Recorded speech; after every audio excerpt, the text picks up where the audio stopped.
என்ன யாரு நினைச்சிட்டு இருக்கீங்க? யோ, என்னைய வேடிக்கை பார்த்துட்டு இருக்கீங்க? நாக்க புடிக்கிற மாதிரி 4 வார்த்தை கேளுங்கயா. சந்திரபாபு நாயுடு பவன் கல்யாண் பண்ற டட்டி பாலிடிக்ஸை எக்ஸ்போஸ் பண்ணும். நான் சுத்தி வளைச்சு பேச விரும்பல. எதிர்க்கட்சிக்காரரை பார்த்து கேட்கிறேன். அரசியல் நடத்துறியா, அராஜகம் நடத்துறியா? திருமலால லட்டுல எந்த விதமான மிக்சிங் இல்ல, அது எல்லாரும் தெரிஞ்சுக்கணும். நிஜமாவா? அண்ட் முக்கியமானது, சனாதன தர்மம்காக நாங்க ஃபைட் பண்றோம்னு சொல்றவங்க சாமிய கும்பிடுறது இல்ல, சாமிய நம்புறது இல்ல. அவங்க பண்ற வேலைகளை பார்த்தாலே உங்களுக்கு தெரியும். என்னடா பண்ண சொல்றேனேப்பா? எல்லா பக்கமும் வளர்க்கிறாயா? பவன் கல்யாணோட அப்பா வந்து அவங்க பாட்டி விளக்கு ஏத்துனா அவங்க அப்பா அந்த விளக்குல, சாமிக்கு ஏத்துனா விளக்குல சிகரெட் பிடிப்பாருன்னு பவன் கல்யாண் ஒரு இன்டர்வியூல சொல்லிருக்காங்க. சொன்னாக்கள் போதில் பார்த்து உன்னால நான் ரொம்ப சாதாரணமா இருக்கேன், ஏதோ தெரியாம பண்ணிட்டேன், மன்னிச்சிரு. அவங்க பிரதர் அண்ணா நாகபாபு கடவுளே இல்ல, இதெல்லாம் டிராஷ், கடவுள் ஒரு பத்தி கேவலமா பேசிருக்காங்க. உனக்கு வேணும்டா, உனக்கு இது வேணும் இந்த வேணும், உன் புத்திய செருப்பாலேயே அடிக்கணும்டா. அவரோட ட்வீட் பார்க்கலாம், அவரோட வீடியோ நீங்க அடிச்சாலும் யூடியூப்ல கிடைக்கும். சூனா போனா ஒவ்வொருத்தர் இருக்க வேகத்தை பார்த்தோம்னா அவன் அருமை வறுமைக்கு ஆபத்து வந்துடும் போல் இருக்கடா. ரொம்ப கவனமா டீல் பண்ணி ஆட்டத்தை கலைச்சிடுறாசா. இதே பவன் கல்யாண் என் பொண்டாட்டி கிறிஸ்டியன், என் பசங்க பாப்டிசம் எடுத்திருக்காங்க, நான் கூட எடுத்திருக்குன்னு சொல்லிட்டு அவர் சொல்லிருக்காரு.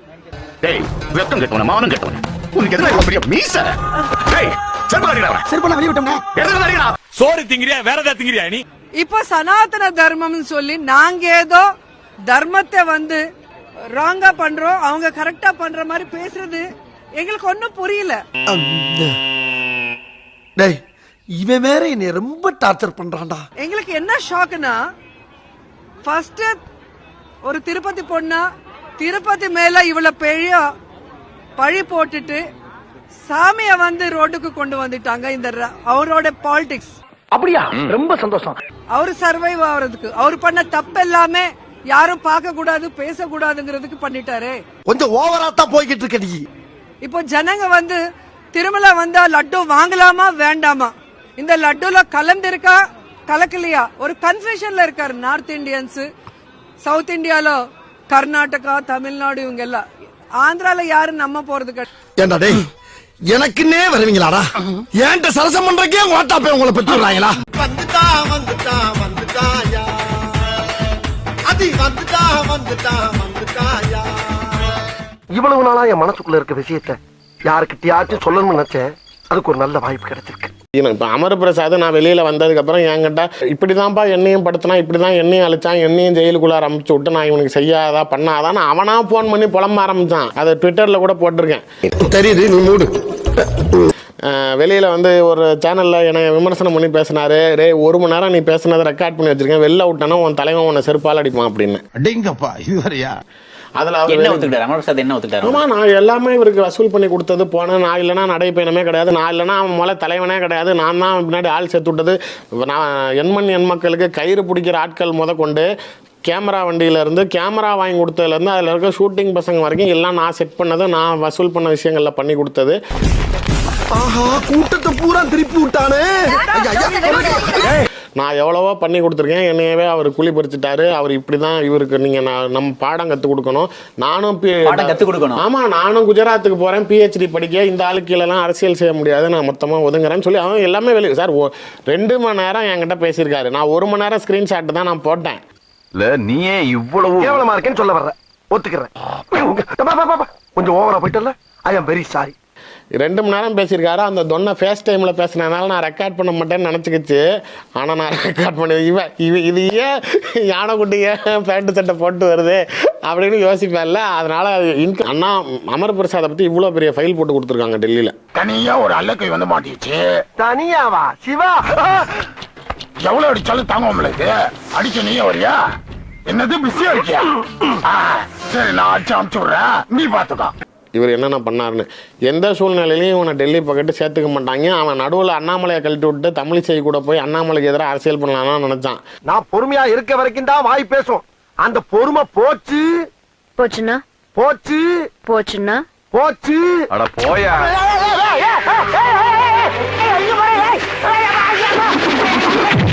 தமிழிசை விரட்டி விட்டாங்க. இப்போ அவன் அனாதை மாதிரி திரியறான். அங்கங்க யூடியூப் சேனல்ல என்னை வச்சு பேட்டி எடுங்க, என்னை வச்சு உங்ககிட்ட வருவேன்.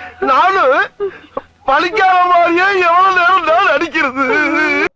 இப்போ உங்களுக்கு இது ரெண்டுமே ஒரே ஆள் மாதிரி தெரியும், அதுதான் இல்ல. அப்படிதான் நிறைய பேரு ஏமாந்துருக்காங்க. முதல்ல அவனை வேலை விட்டு தூக்கு தலைவா, இதே வேலையா சுத்தி நிக்கிறான்.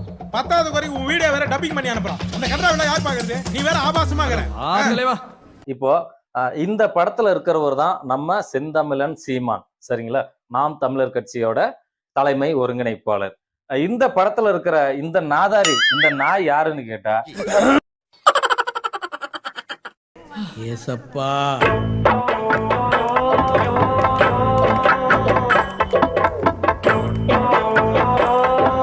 இருப்பா பேசுறேன்.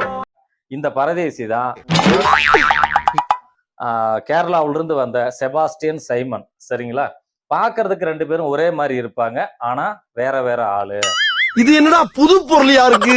ஊர்ல யாராருக்கோ சாவு வருது, உனக்கு வர மாட்டேன். ரெண்டு பேரும் ஒரே மாதிரி இருக்கிறதுனால என்ன நேத்து ஒண்ணு பேசுறாரு, இன்னைக்கு ஒண்ணு பேசுறாரு அப்படின்னு மக்கள் எல்லாம் குழம்பிடுறாங்க. இப்போ ரொம்ப இடைவெளி எல்லாம் கிடையாது, வெறும் 3 மாசம். வெறும் 3 மாசத்துக்கு முன்னாடி நம்ம செந்தமிழன் சீமான் என்ன பேசுறாருன்னு நீங்களே கேளுங்க. அவர் பெரியாரை பத்தி என்ன சொல்றாருன்னு கேளுங்க. தயவு செஞ்சு இங்க கிளம்பிடுங்க சார், இல்ல நான் அசிங்கமாயிடும். கிளம்புங்க.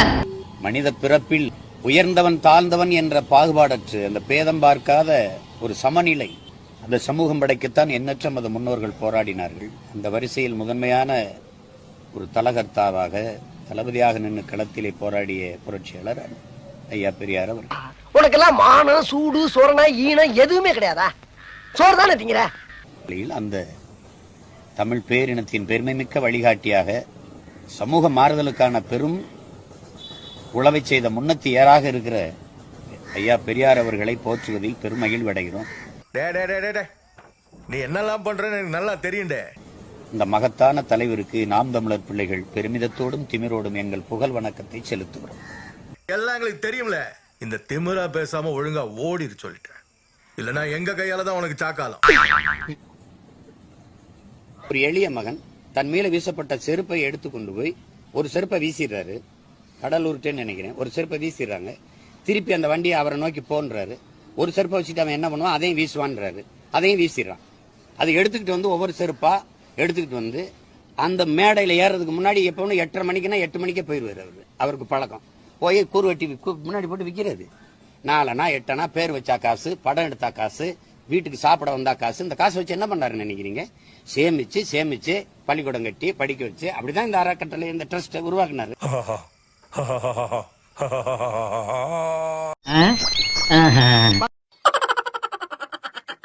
அதே 3 மாசம் கழிச்சு இப்போ இந்த செபாஸ்டியன் சைமன் இருக்கான்ல, இவன் பெரியார பத்தி என்ன பேசுறான்னு கேளுங்க. வெறும் 3 மாசம். 3 மாசத்துல எப்படி இந்த அளவுக்கு மாற முடியும்? கல்யாணமே பண்ணிக்கலாம். எங்க தாத்தா என்ன பண்றாரு, முத்துராமலிங்கத்தவர் இறக்கும்போது சொத்துக்களை எல்லாம் ஏழை வழக்கு எழுதி கொடுத்துறாரு. இதுல பாருங்க, இவர் சாதிய தலைவர். யாரு? முத்துராமலிங்கத்தவர் சாதிய தலைவர். ஏழைகளுக்கு தன் சொத்தை எல்லாம் எழுதி கொடுத்தவர் சாதி தலைவர் ஆயிடுறாரு. தன் சொத்துக்கு தனக்கு பிறகு ஒரு வாரிசு வேணும்னு 70 வயசுல திருமணம் பண்ண பெரியார் புரட்சியாளர் ஆயிடுறாரு. என்னடா சொன்னா எலி குஞ்சு பயல? எங்கடா இந்த ஏரியால தாங்க இருக்கான். அவன் மட்டும் என் கல்ல மாட்டல, வெட்டாம விட மாட்டேன். டேய்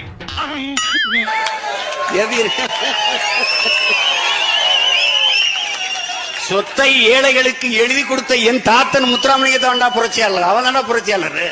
இன்னும் எத்தனை நாளைக்கு இப்படி உங்க பாஸ்ட் லைஃப பத்தி கேட்டா சினிமா கதை சொல்லி உங்களையும் ஏமாத்திட்டு மத்தவங்களையும் ஏமாத்திட்டு இருக்க போறீங்க? எதுங்க சினிமா கதை? நடிக்காதீங்க, உள்ள சொன்னது பிரேமம் கதை. அப்போ நம்ம செந்தமிழன் சீமானந்தம் பேசுனதுக்கும் இந்த பரதேசி பிக்காளி பையன் பேசுனதுக்கும் எவ்வளவு வித்தியாசம் இருக்கா? புரியுதுங்களா? அப்போ இது வேற இது வேற அப்படிங்கறது உங்களுக்கு புரிஞ்சு போச்சா? இது எப்படி நடக்குது அப்படின்னா, நம்ம செந்தமிழன் சீமான் அண்ணன் என்ன பண்ணாரு, 3 மாசத்துக்கு முன்னாடி பேசி முடிச்ச கையோட அப்படியே இலங்கைக்கு புறப்பட்டு போயிடுறாரு. இவனை கொன்னுடலாமா? அங்க சிங்கள ராணுவத்தோட ஆதிக்கம் அதிகமா இருக்கு, அந்த ராணுவத்தோட போர் புரியணும் அப்படிங்கிறதுக்காக இவரு கிளம்பி போறாரு. அக்கா, ஒரு பக்கம் ஆச்சரியமா இருந்தாலும் மனசுல ஏதோ ஒரு சந்தேகம் இருந்துட்டே இருக்குக்கா. ஆமாக்கா, எனக்கும் அதேதான். இவர் இல்லைன்னா கூட அங்க போர் நடக்கும். ஆனா அங்க AK-74 அப்படின்னு ஒரு கன்னு வச்சிருக்காங்க. அதுல குண்டு போடுறது எப்படின்னு தெரியாம நிறைய பேர் முழிக்கிறாங்களாம். அதனால இவர் போய் தான் அதுல குண்டு எப்படி நிரப்புறது அப்படின்னு சொல்லி கொடுக்கணும்.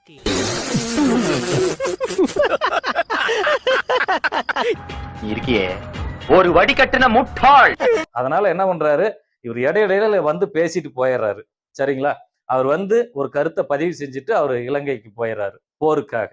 ஆனா இந்த செபாஸ்டியன் சைமன் இருக்கால, இவன் கேரளாவில தான் இருக்கான், ஓடி வந்துடுறான் அடிக்கடி. 2 பேரும் ஒரே மாதிரி இருந்ததுனால சந்தேகப்பட்டு பார்த்துட்டேன். ஓடி வந்து அவர் என்ன பேசிட்டு போனாரோ அதை அப்படியே மாத்தி இவன் பேசுவான். எதிர்பார்த்தது நடக்கலையே. நீ எதிர்பார்த்தது நடக்காது மகனே. ஜனங்க எதிர்பார்த்தது இப்ப நடக்க போகுது. அப்ப மக்கள் என்ன பண்றாங்கன்னா குழம்பிடுறாங்க. இது என்னடா நேத்து ஒண்ணு பேசினாரு, இன்னைக்கு வேற ஒண்ணு பேசுறாரு அப்படின்னா, முகம் வேணா பார்க்க ஒரே மாதிரி இருக்கும், ஆனா ஆளு வேற. சரிங்களா, இவனை இது வரைக்கும் பிடிக்கவே முடியல. அவமானம் தாங்க முடியாம தூக்கில தொங்கிட்டானா? அந்த நாய் அப்படி எல்லாம் பண்ணாது. சரிங்களா, இவன் எங்க இருக்கிறானே தெரிய மாட்டேங்குது. திடீர்னு மாறு வேஷத்துல மாறிக்கிட்டே இருக்கிறான். இப்போ இந்த பரதேசிய நம்ம எப்படி அடையாளம் கண்டுபிடிக்கிறது அப்படின்னா, உங்க ஊர் சைடு எங்காலும் வந்து கூட்டம் போடும்போது அப்படியே மாத்தி மாத்தி பேசுவான் பாருங்க. ஜாதிய ஆதரிச்சும் பெரியாரை எதிர்த்தும் பேசுவான். அப்படி பேசும்போது நீங்க கண்டுபிடிச்சிடலாம். அப்பா அவருக்கு பழசெல்லாம் ஞாபகமே வராதா? அப்படி உடனே கண்டுபிடிச்சிட்டீங்க அப்படின்னா போலீஸுக்கு தகவல் கொடுங்க. பக்கத்துல இருக்கிற ஏதாவது மாநகராட்சிக்கு கூப்பிட்டு சொன்னீங்கன்னா இந்த நாய் பிடிக்கிற வண்டியில வலைய போட்டு தூக்கிட்டு போயிருவாங்க.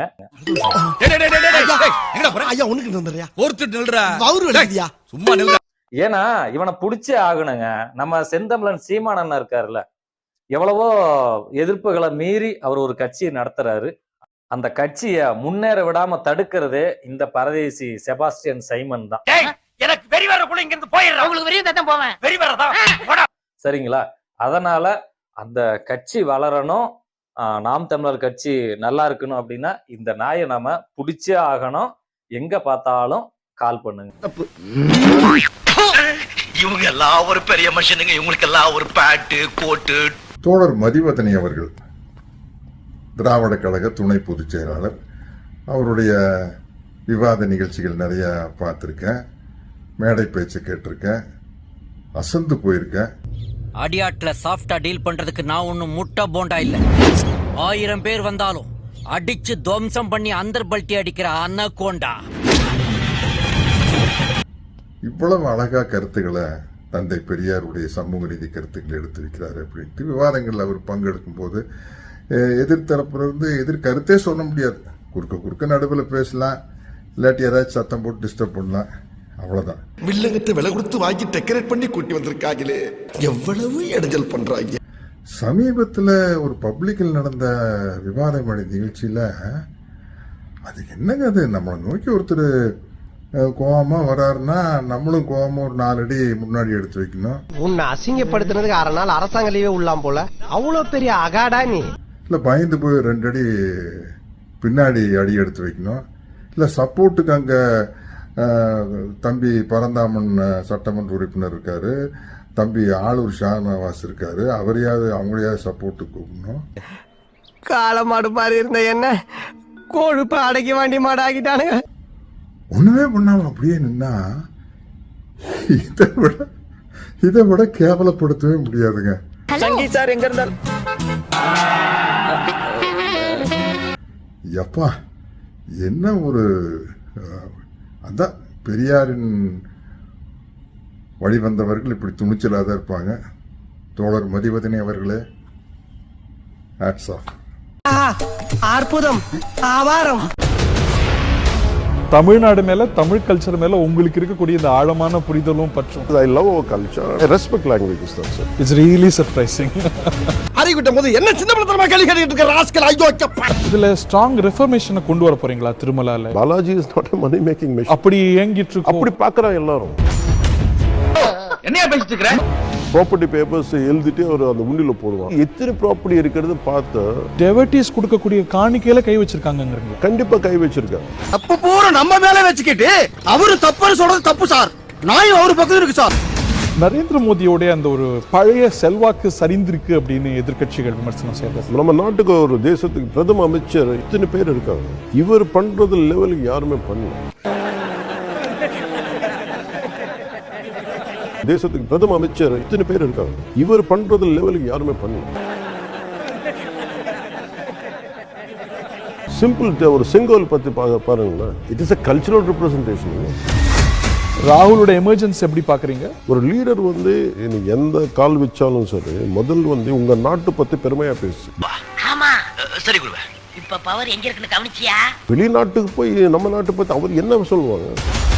தமிழ்நாட்டில் இன்னொரு நடிகர் அரசியலுக்கு வராரு, ஒரு உச்ச நட்சத்திரம் திரு Vijay. So this is the advice you give to budding politicians? I don't give advice.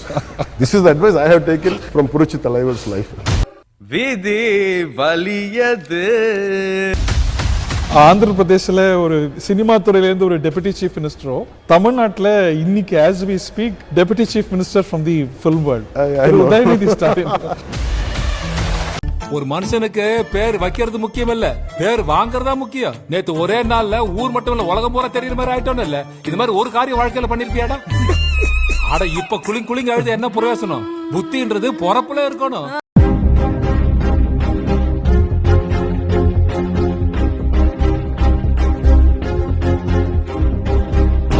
Video உங்களுக்கு பிடிச்சிருந்தா கண்டிப்பா லைக் பண்ண மறக்காதீங்க. அப்படியே உங்க நண்பர்களுக்கும் ஷேர் பண்ணுங்க. நீங்க பண்ற ஒவ்வொரு லைக்கும் தான் இந்த வீடியோவை மற்ற நண்பர்களுக்கும் கொண்டு போய் சேர்க்கும். மறக்காம சப்ஸ்கிரைப் பண்ணுங்க.